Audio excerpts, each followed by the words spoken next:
is Dublin, Georgia, Saturday, August 4th, 1962. On this sweltering afternoon in this middle Georgia city, the 5th great rally in Marvin Griffin's historic campaign for return to the governorship will be held.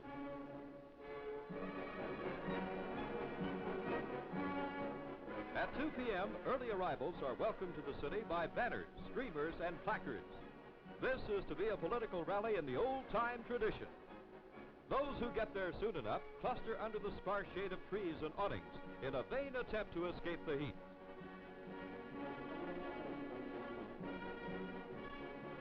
By 2:30, despite the heat, the crowd is getting larger. It will be nearly an hour and a half before Marvin Griffin arrives to begin his statewide radio address. But the crowd is already gathering.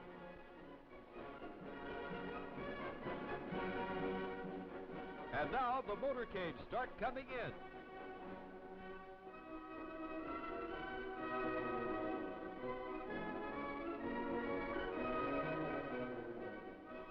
From every direction, they bring thousands of Griffin supporters into Dublin.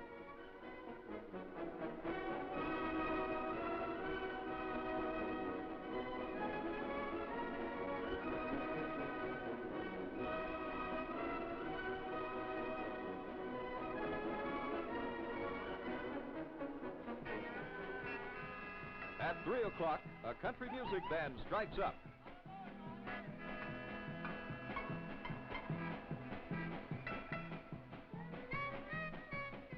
TV cameramen and radio engineers give their cameras and equipment a final check. And as these preparations proceed, the crowd continues to grow.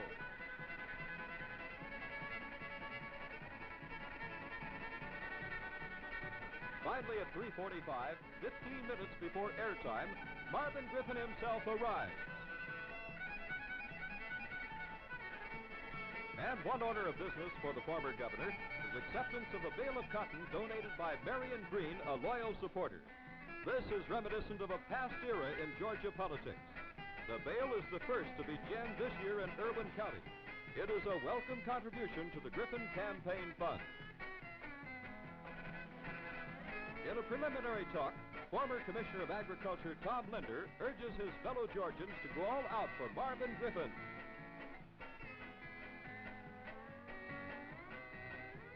And now former Governor Griffin himself is introduced by the prominent Dublin physician and civic leader, Dr. Fred Coleman.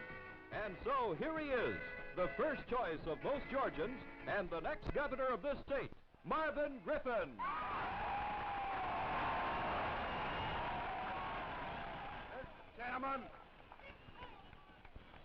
distinguished city, county, and state officials, distinguished platform guests, ladies and gentlemen, and my fellow Georgians of the radio audience, I deeply appreciate both the warm and the complimentary introduction given to me by my good friend, Dr. Fred Coleman, to this great assemblage of South Georgians.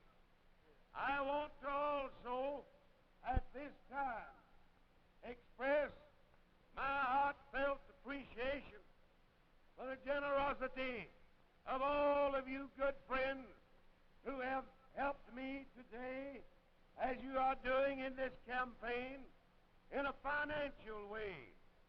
And specifically, do I want to thank my good friend, Brother Green, from over in Irwin County, for the donation of this first bale of cotton to this campaign.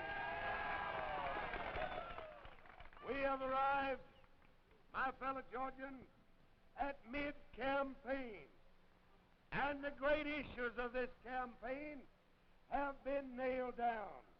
They are certainly evident to all Georgians. This afternoon, I shall cut through the maze of deception in this campaign for governor. I shall lift the smoke screen of hypocrisy and propaganda so that all Georgians may get a clear issue. There are only two issues, my friends, in this campaign. The first is the development of Georgia and her great resources. And the second is the protection of your home, your family, the personal rights and the property rights of the people of this great state. My opponent in this race is backed to the hilt financially by the biggest banker in Georgia, and therefore is the product of special privilege.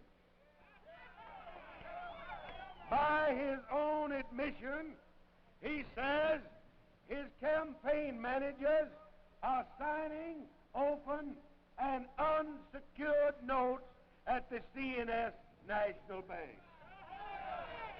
My opponent is also backed by the NAACP. Now, as evidence of that fact, the Reverend Julius Caesar Hope from Brunswick, Georgia, an active agitator for the NAACP, has sent out an NAACP newsletter in which he calls upon the people to support my opponent in this race. Now, my friend, Julius Caesar Hope came to Brunswick about the time that Martin Luther King moved into Atlanta from Montgomery, Alabama.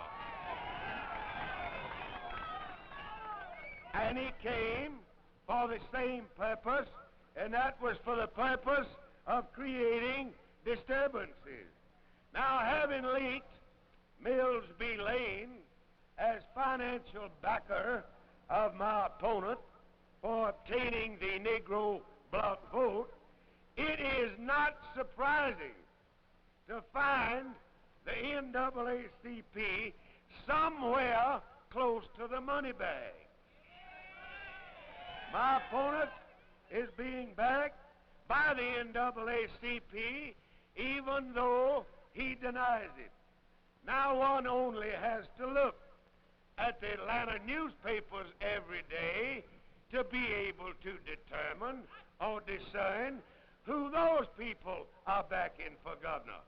So, my friends, it has been established conclusively by my opponent in this governor's race that he has the solid backing of Mills B. Lane, the NAACP, Martin Luther King, and the Ohio-owned racist integrationist press in Atlanta, Georgia. My fellow Georgians, this issue this summer in Georgia is bigger than any group of selfish men. It is bigger, my fellow Georgians, than all the money. It is bigger than the newspaper combine and monopoly. The issue that confronts us today is bigger than I am. It is bigger than any candidate for governor. The question is, shall we develop our great resources, our great institutions, and our way of life in Georgia under the laws of Georgia, or shall we surrender to goons and hoodlums and let the rule of the jungle take over? That is the question. My friends, shall we fight for the peace, the good order, and the dignity of our great state, or shall we submit to mob action and acts of violence where private rights and property rights are trampled underfoot? My fellow Georgians, this is no time to be in doubt. This is not the time to take a chance with a weak governor in Atlanta, Georgia.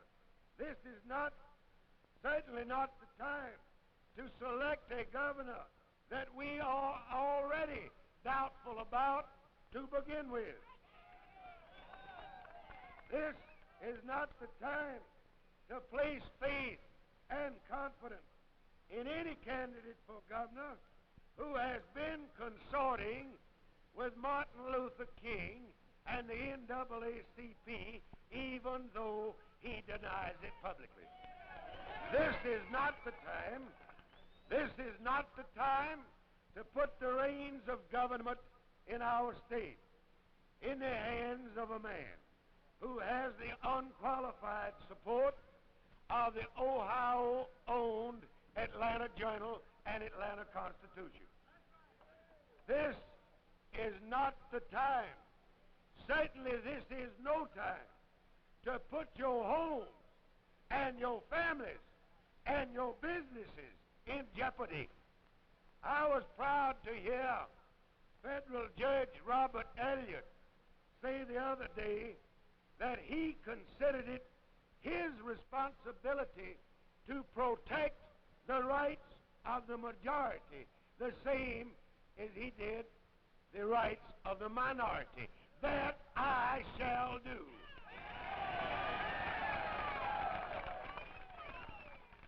My friend, I had no acts of violence during the time that I served you as governor. I will not have any when I go back in the governor's office next January. I will operate our state under the laws of Georgia, and I will utilize the full power of the governor's office to maintain our integrity in Georgia. I will not let these law violators destroy private business. I will not let these law violators, my fellow Georgians, destroy your barber shops and your beauty shops simply because you want to select your own clientele. I will not let these law violators destroy your restaurants and destroy your hotels simply because, as your right as an American, you can sell and serve food and you can rent rooms to whomever you please. That is.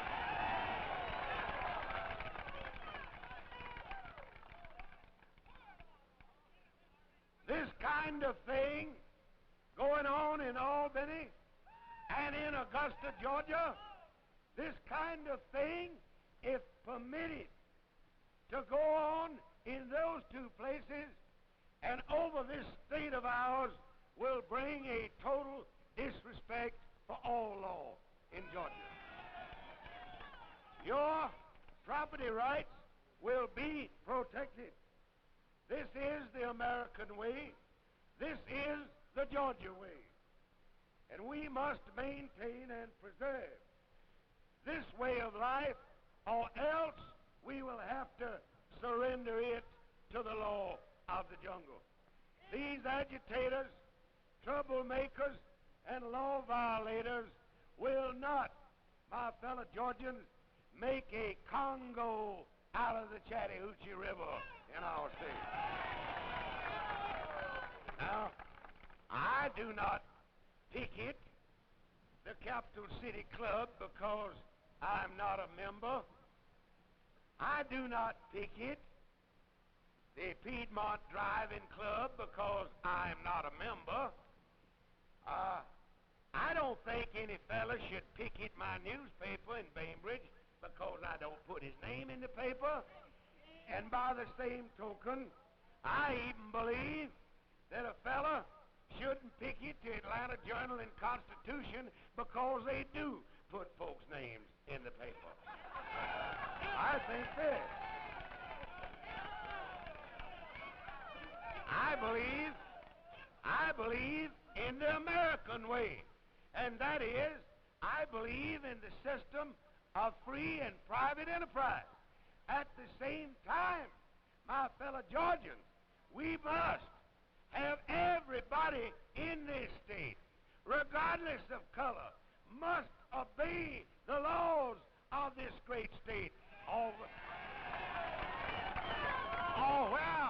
Where is the protection to you and your homes and your property and your families? It will not be there if we do not require our laws to be obeyed in Georgia. Now, we must take a firm stand.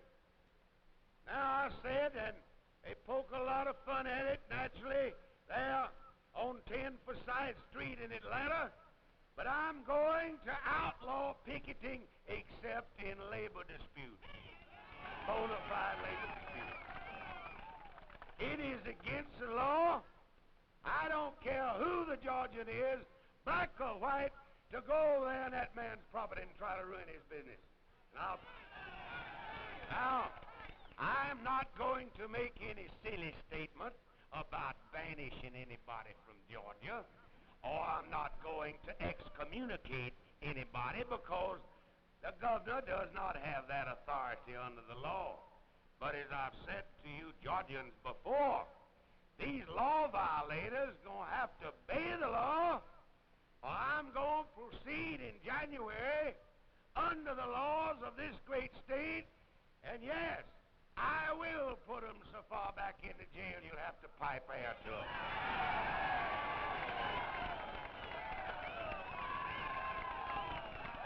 Now, my friend, we are going to keep Georgia decent. We are going to keep Georgia decent if it takes the state patrol and the state guard to do it. Now, what would you think, my fellow Georgians, would happen to Georgia if we had a weak-kneed moderate as mayor or chief of police in Albany, Georgia? What do you think will happen to Georgia if incidents like this Albany violation broke out all over Georgia at one time and we had a weak-kneed fellow there? What do you think would happen? Well, it would fold up just as we expected it to under that kind of leadership. We have got to have people in Georgia in positions of leadership that have got courage enough to act to carry out the laws of our great state. Now, I don't think we need, as governor of Georgia, my friends, any fellow who would go down to Albany, Georgia, and plead with Martin Luther King to quit.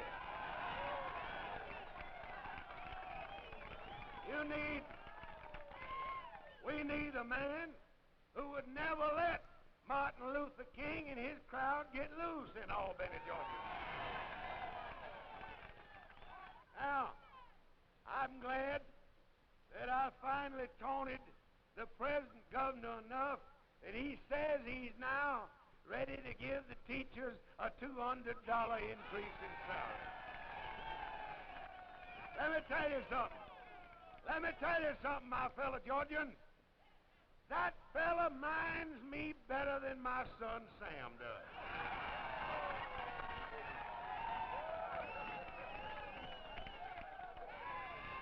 Now, all of this thing, I provided the money for the improvement of the schools when I was governor. I shall do so again. It is the duty of the governor of Georgia, working in cooperation with the members of the General Assembly, to get up the money. Now, the state school department in our public schools, the Board of Regents in our university system, they are the policy makers. They are the ones to decide how this money will be spent. The only duty of the governor is to get up this money and transfer it to those departments. That, I did it for 4 years. I shall do so again. I also told you, my fellow Georgians, that I was going to get up the teachers $300 a year across the board. I told you that Jim Gillis and his crowd have put on 1,700 additional employees in the highway department. I'm going to be the exterminator of them. And I want to say to you fine citizens of this county, I know that political pressure is being brought to bear on the county commissioners of this county and other counties in Georgia. Now, they say they won't give you the road and that they'll cut them off if you don't come out for my opponent. But I want to tell each of you this, because you're my friend. Let them do. Let Jim Gillis do. I'll build you the road next January. Let him do. Let him do. He is taking the taxpayers' money. He is taking your money, and he's playing kingmaker there in Atlanta, Georgia. Now, yes, of course he's using the taxpayers' money to try to elect him a governor, because he knows he's going to be on seat 1, car 1, going home in January.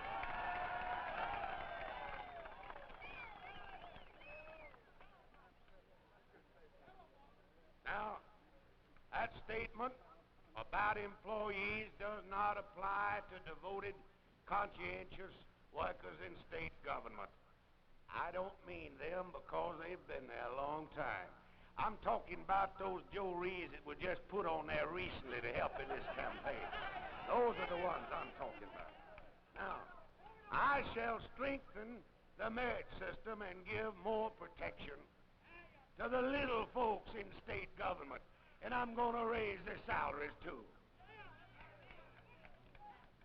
I shall continue the program of the establishment of trade schools and junior colleges, which I began during my first term.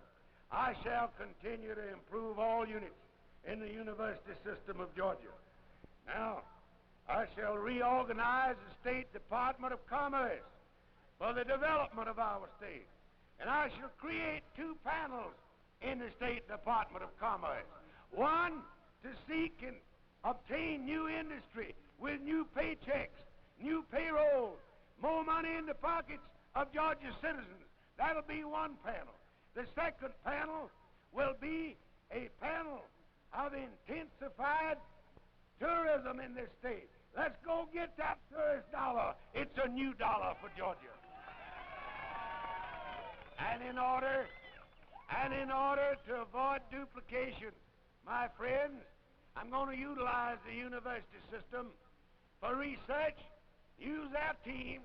I'm going to set up regional or area planning and development boards similar to the Coosa Valley Planning and Development Board in North Georgia. And all sections of Georgia can expect, and they will obtain, help from the state in getting new industry. We've got to have new money and new life's blood in the economy of our state. Now, my friends, I shall also establish a humane program of penal rehabilitation. I shall construct 10 juvenile detention homes in Georgia. Now, there's something else.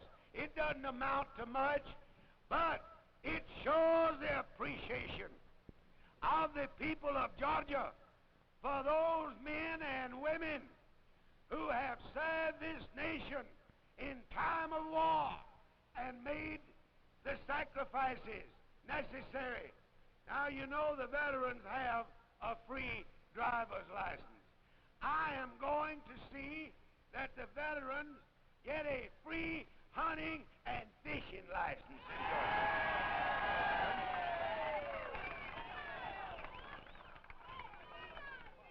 I am going to work with civic and church leaders in the establishment of a healthy youth program for our state, because we need it. I shall expand the facilities at Gracewood. When I went into office, Gracewood could only take 836 children. When I left office, they could take 1,456. And yet, there is a big waiting list now of children seeking admission to Gracewood. But since I left, after building a hospital and a hospital dormitory wing and 6 dormitories, they haven't driven a nail, they haven't sawed a plank, and they haven't laid a brick at Gracewood. And I'm going to do it. Now, I shall also submit a plan of reapportionment in this state that we won't cost the taxpayers a lot of money. And it'll be the first order of business next January. We don't have to call an extraordinary session to get that done. And put the taxpayers to $15,000 a day in expense. Why all the hurry on the part of the federal judiciary? Well, I tell you what it is. It isn't as much hurry on the part of those judges as it is Rastus McGill and his crew trying to run something down our throat. That's exactly what it is. Now, let every man, woman, and child in this state join hands with me and let's build an empire in Georgia. Let's promote this state. And at the same time, let's hold the line tight and say, you shall not destroy the good name of Georgia. You shall not turn this state upside down as Martin Luther King said he would. Now, my friends, I'll tell you what let's do. You join me on from now till September the 12th. And at the ballot boxes, let's turn that crowd upside down. And let's turn them out. Let's turn them out to graves. Let's turn them out to graves. My friend, we are going to keep Georgia decent. We are going to make everybody obey the laws of this state as we people selected our representatives to enact. My friend, let me say to you, this is the most crucial state primary election that we have had in Georgia since the days of Reconstruction. Let us not be deceived. Let us not be fooled. Let's work, and let's work hard. So in conclusion, those who will march with me under this banner designed to develop Georgia and protect the rights of our people, our homes, and our families, those who will march with me, hold up your hands. Hold up your hands.